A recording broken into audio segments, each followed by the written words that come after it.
فضلا وليس أمرا ادعمونا بلايك للفيديو واشتراك بالقناة.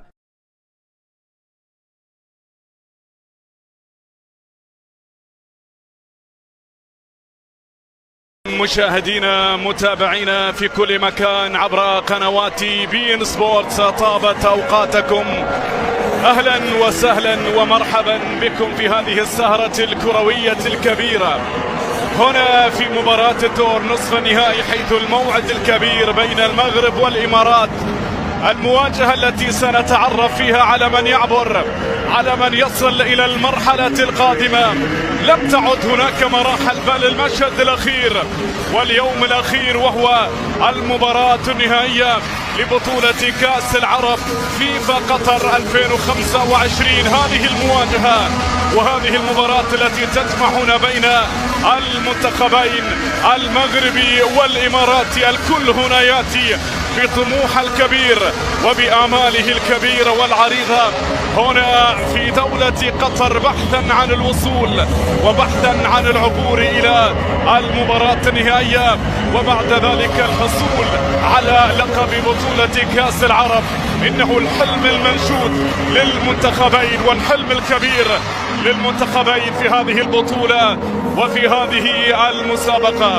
المنتخب الإماراتي الذي تجاوز الجزائر في المباراة الماضية بركلات الترجيح يلعب الجانبي ربيع حريمات وأنس باش، لدينا أمين زحزوح، وهناك أيضا لاعب أسامة طنان. هذه القمة بدأت هذه المواجهة الكبيرة جدا هنا بمحاولة، ولكن أيضا مرت إلى أن وجدنا أنفسنا فيها بصراحة. هذه البطولة العربية الكبيرة، هذه كرة للأمام في البطولة خلال المباريات الماضية، ركلة ركنية لمصلحة المنتخب الإماراتي، ولكن أيضا بعد من جانب الدفاعات في اللقطة الأخيرة عن طريق محمد بوركسوت في اللقطة الأخيرة وفي الكرة الماضية. هذا هو الحال بالنسبة لخبي أسود الأطلس. هذه محاولة، هنا كرة لا زال، هنا المرور، هنا العبور، هنا الضربة، تسديدة، ولكن حارس المرمى حمد المقبالي أقبلت إليه سهلة بمنتهى السهولة، وبالتالي مباشرة أنهى الخطر الماضي تماما. لاحظ هذه الكرة، لاحظ الانسجام، لاحظ التناغم عن بلوغ المباراة النهائية والوصول إلى المباراة النهائية. تصويبة هذه الكرة ولكن سهلة جدا، وصلت لحارس المرمى حمد المقبالي في اللقطة الأخيرة بمنتهى السهولة. الإمارات الرجل الذي عاش في يوم من الأيام وتواجد. هذه الكرة للأمام للمغرب، خطيرة المحاولة، ولكن بعد ذلك وصلت سهلة لدى حمد المقبالي، على اعتبار أن سيد طارق السنديوي لعب وعن قد يأتي بالحل. هذه كرة أسامة طنان للأمام، يا عيني يا عيني على كرة، على محاولة، على العرضية، على الضربة هنا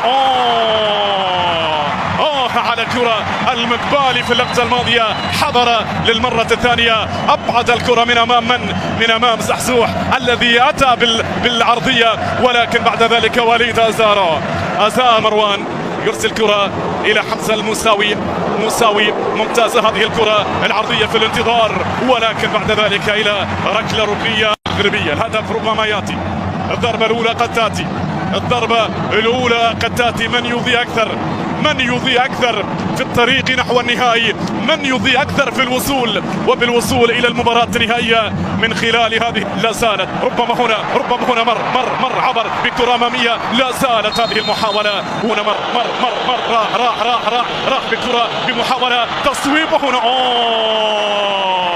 يا لها من كرة مرت كايو في لقطة وفي محاولة، كاد أن يأتي هنا بأول الكرات وكاد أن يكون أول الواصلين بضربة وبمحاولة تصويبة، ولكن أيضا إلى خارج أرضية الملعب. وأولا حمزة الموساوي، كرة للمغرب، هذه كرة، هنا المحاولة، أمين من اليسار، الله على الكرة، الله على المحاولة، على العرضية، على الكرة الرائعة، لكن هناك حالة تسلل، حالة يقصى اليمين.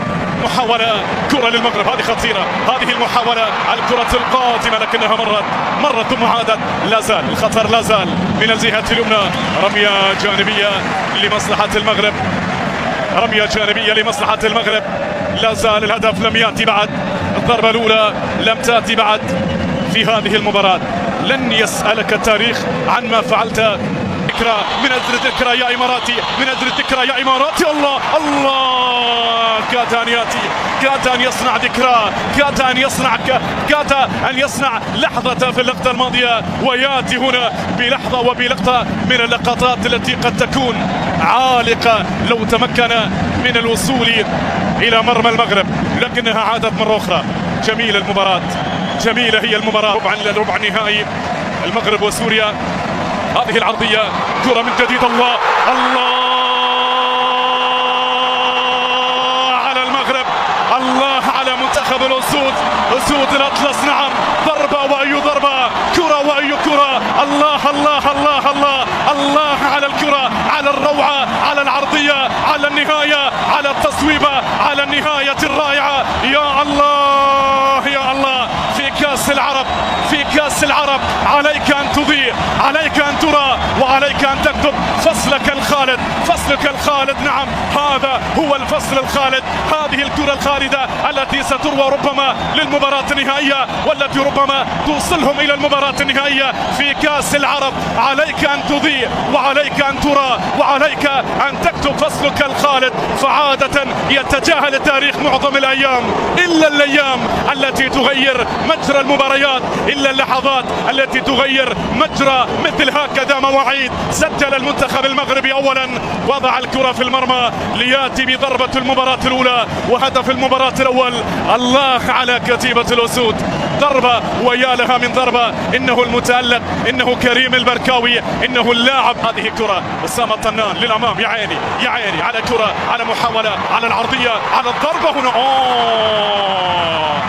على كرة المقبالي في اللقطة الماضية حضر للمرة الثانية، أبعد الكرة من أمام من أمام زحزوح الذي أتى بالعرضية، ولكن بعد ذلك وليد أزار مروان يرسل كرة إلى حمزة الموساوي. موساوي ممتازة هذه الكرة العرضية في الانتظار، ولكن بعد ذلك إلى ركلة ركنية مغربية. الهدف ربما يأتي، الضربة الأولى قد تأتي، الضربة الأولى قد تأتي. من يضيء أكثر، من يضيء أكثر في الطريق نحو النهائي، من يضيء أكثر في الوصول وبالوصول إلى المباراة النهائية من خلال هذه. لا زالت ربما هنا مر عبر بكرة أمامية. لا زالت هذه المحاولة هنا مر راح بكرة بمحاولة تصويبه هنا. يا لها من كرة مرت كايو في لقطة وفي محاولة. كاد أن يأتي هنا بأول الكرات، وكاد أن يكون أول الواصلين بضربة وبمحاولة تصويبة، ولكن أيضا إلى خارج أرضية الملعب. وأولا حمزة الموساوي، كرة للمغرب. هذه كرة هنا المحاولة أمين من اليسار. الله على الكرة، الله على المحاولة، على العرضية، على الكرة الرائعة. لكن هناك حالة تسلل، حالة في أقصى اليمين. محاولة كرة للمغرب، هذه خطيرة، هذه المحاولة، الكرة القادمة، لكنها مرت ثم عادت. لا زال الخطر، لا زال من الجهة اليمنى.